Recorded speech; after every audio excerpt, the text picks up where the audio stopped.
Ayun mga lot, may dumating tayo ditong kaha ng NMAX version 1. Yan, texture paint blue.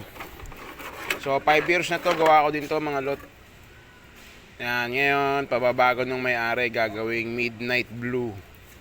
Yan, 5 years na tong gawa ko sa kanyang pintura na texture paint. Sa loob ng 5 years sa akin siya ulit bumalik para magpapintura. Yan.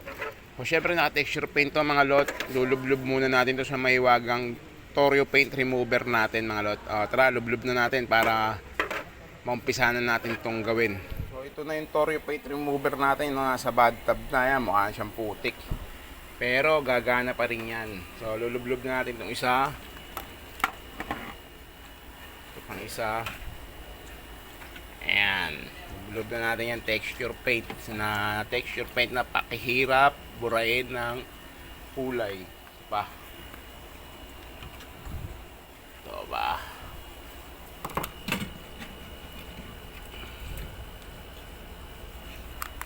So, magliliha muna ako. Maya-maya babalikan natin yan mga lot. So, yun mga lot. Aahon na natin yung mga binabad natin ditong kaha na texture paint, no? Halos mga magti 3 hours ko siyang binabad. So, ahon natin itong isa. So, ayan yung texture. Nakabakbak na.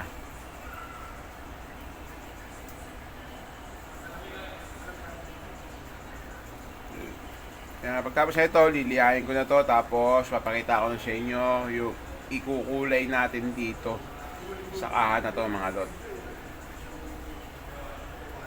Yan. So, abangan natin yung magiging kulay na itong kaha ng NMAX version 1. Ayun sa kagandaan dito sa Torio paint remover natin, mga sulok-sulok na kukuha. Siyempre, minsan mga lot, makaka-encounter kayo ng mga pintura na tawag dito, na mga naka full coat, tapos mga naka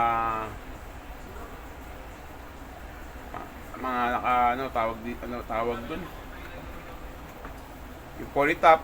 Ayun, minsan mahirap yun, katulad ng mga kaya ginagamitan ko yun ng paleta. Ayan, yung pintura niya mga lot. Ayan, pigyan natin para hindi sayang.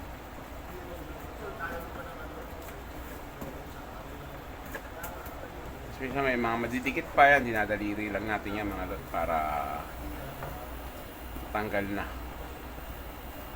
Diba? Yun mga lot, babakbakin ko muna lahat to, tapos papakita ko sa inyo to pagka nabakbak na natin.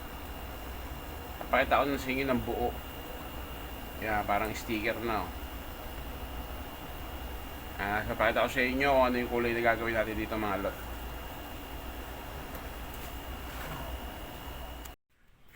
Ito na mga lot, natapos na natin yung nilublob natin naka ng NMAX version 1, no? Yung naka texture blue.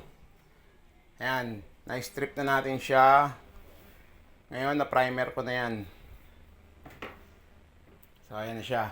Ayan na yung mga kaha niya. Ito. Ngayon, bubuganan na natin to ng moonlight blue. No, yung dark moonlight blue, bubuga natin dyan sa kaha ng NMAX. So, tara na, papakita ko sa inyo yung kulay. Ito na yung gagamitin nating midnight blue mga lot. Yan.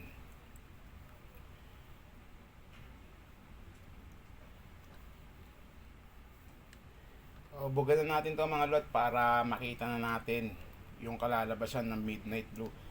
Pagkatapos ko siyang i-base, no, base color natin to midnight blue. Pagkatapos nito, ta-top coat natin siya. Yan, meron akong konting ituturo sa top coat mga lot.